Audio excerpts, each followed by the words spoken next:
दे रही है। हालांकि चुनावी नतीजों में 10 साल की एंटी इनकम्बेंसी तो जरूर दिखी, लेकिन मोदी पर देश की जनता का भरोसा अभी भी कायम है।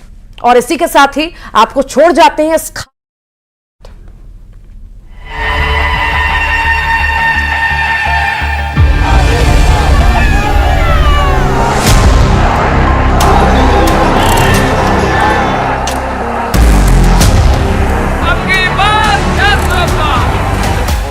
कहता है ये 10 साल में जो विकास हुआ है ना, वो तो सिर्फ ट्रेलर है, ट्रेलर। अभी तो बहुत कुछ करना है। मेरठ की ये धरती क्रांति और क्रांति वीरों की धरती है। जैसे चंद मिनट में नया इतिहास लिख गया, जैसे इतिहास के पन्ने पलटे और एक दशक की राजनीतिक यात्रा फिर उसी पड़ाव पर आ पहुंची, राष्ट्रीय राजनीति के फलक पर, जहां से नरेंद्र मोदी का उदय हुआ। –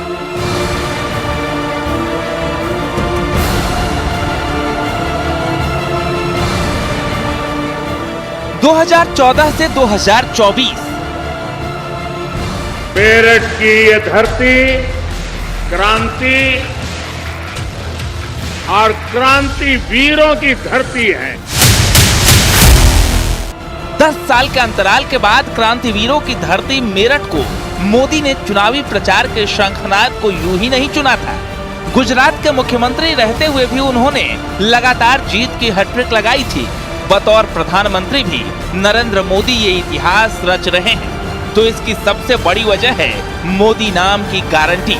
मोदी का रचा ये नारा 24 के चुनाव का ब्रह्मास्त्र बना। मोदी का सपना भी है और मोदी की गारंटी भी है। अब देश की 3 करोड़ महिलाओं को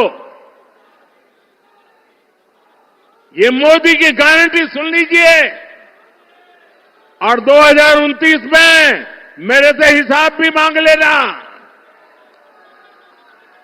ये मोदी की गारंटी है। 3 करोड़ महिलाओं को लखपति दीदी बनाने पर काम कर रहा है। 16 अप्रैल को चुनावी ऐलान से पहले ही देश भर में मोदी की गारंटी गूंजने लगी थी। गारंटी दी है। इस स्लोगन को पीएम मोदी ने सबसे पहले छत्तीसगढ़ विधानसभा चुनाव में इस्तेमाल किया था। हमारे देश में माताएं बहनें पीड़ा सहती है, लेकिन परिवार पर बोझ नहीं होने देती। ये पीड़ा ये गरीब मां का बेटा समझता है, और इसलिए आपके इस बेटे ने गारंटी दी है कि मेरी मां, अब तेरा 5 लाख रुपया तक का बिल ये तेरा बेटा दे देगा, तेरा बेटा दे देगा। साथियों, मोदी आने गारंटी पूरी करने की गारंटी है। मगर नरेंद्र मोदी की गारंटी पर जनमानस का अटल विश्वास महज चुनावी नारा भर नहीं, 24 के चुनाव में जनता ने मोदी के अथक परिश्रम और पुरुषार्थ की पराकाष्ठा भी देखी।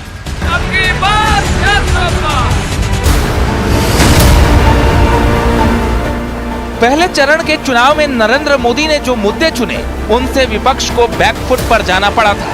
मोदी ने विरोधियों की उसी कमजोर नस को दबाया जिसने उन्हें पहली बार प्रधानमंत्री पद तक पहुंचाया। ये नस भ्रष्टाचार की थी। करप्शन पर हल्ला बोलकर नरेंद्र मोदी ने पहले चरण का रुख पूरी तरह बीजेपी के पक्ष में मोड़ दिया। वहीं इंडिया गठबंधन में करप्शन के आरोपों में घिरे तमाम क्षेत्रीय छत्र इस हमले का जवाब भी तलाश नहीं पाए। मैं ऐसे लोगों को डंके की चोट पर कहना चाहता हूं, भ्रष्टाचार के खिलाफ कार्रवाई होके रहेगी। जिन्होंने जनता को लूटा है उनको लौटाना ही पड़ेगा। मोदी पर जांच एजेंसियों के बेजा इस्तेमाल के विपक्ष के आरोपों को जनता ने कभी भाव नहीं दिया, क्योंकि करप्शन की काल कोठरी से निकला काला धन देख जनता प्रसन्न थी। न्यूज 18 के इंटरव्यू में प्रधानमंत्री ने ऐसे तमाम आरोपों की धज्जियां उड़ा दी थी। एक सवाल और, आप इसका पाठ जवाब दे चुके हैं, इसलिए मैं उसको संक्षेप में पूछूंगा। ऑपोजिशन कांग्रेस सब आपके पीछे कहता है कि सरकार जो है ईडी, सीबीआई, इंटेलिजेंस एजेंसी इसका इस्तेमाल कर रही है। आपने कहा है कि ईडी इंडिपेंडेंट है। सिर्फ एक सवाल यह है कि ऐसा देखा गया है कि 25 नेता का एक एनालिसिस एक न्यूज़पेपर ने की थी कि 25 नेता जब ऑपोजिशन पार्टी से बीजेपी की तरफ आ गए तो उसमें से 23 लोगों के ऊपर से जो है इस तरह के केसेस को या तो ठंडे बस्ते में डाल दिया गया या ड्रॉप कर दिया गया। इस बारे में पहली बात है, एक भी केस ड्रॉप नहीं किया गया है। जो अदालत कहेगी वही होगा, हम कोई निर्णय लेंगे, स्वतंत्र है। दूसरी बात है, पॉलिटिकल लीडरशिप के केस कितने हैं भाई? ओनली 3%। 97% अच्छे ब्यूरोक्रेट जेल में है। आखिर के इन संस्थाओं का जन्म क्यों हुआ है भाई? अगर इन संस्थाओं का जन्म इसी काम के लिए हो तो काम नहीं करेगी क्या? और अदालत इतनी बड़ी है जी, किसी को जमानत नहीं दे रही है अदालत, तो अदालत देखती होगी ना भाई। और भ्रष्टाचार के मामले में हम कम से कम उसको लाइट न लेते। प्रधानमंत्री मोदी के केंद्रीय राजनीति में पदार्पण के बाद यूपी उनके लिए सबसे अधिक लकी साबित हुआ। चाहे काशी को कर्मभूमि चुनने की बात हो या फिर मेरठ से हर बार चुनावी शंखनाद करना, यूपी से प्रचंड आरंभ ऐतिहासिक नतीजों तक पहुंचने का रास्ता आसान करता गया। मेरठ की इस धरती के साथ ही मेरा कुछ अलग ही रिश्ता है। 2014 में और 2019 में मैंने अपने चुनाव अभियान की शुरुआत यही मेरठ से की थी। अब आते हैं उस सवाल पर कि मोदी मेरठ से ही क्यों हर बार अपने चुनावी प्रचार का आगाज करते हैं।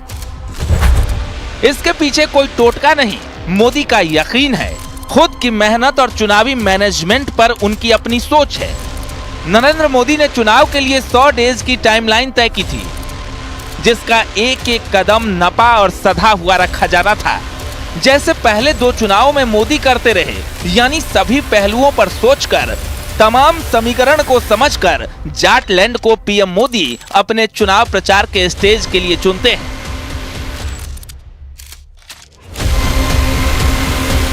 – 2014 के चुनाव में प्रधानमंत्री का चेहरा बनने के बाद नरेंद्र मोदी ने पहली रैली मेरठ में की थी।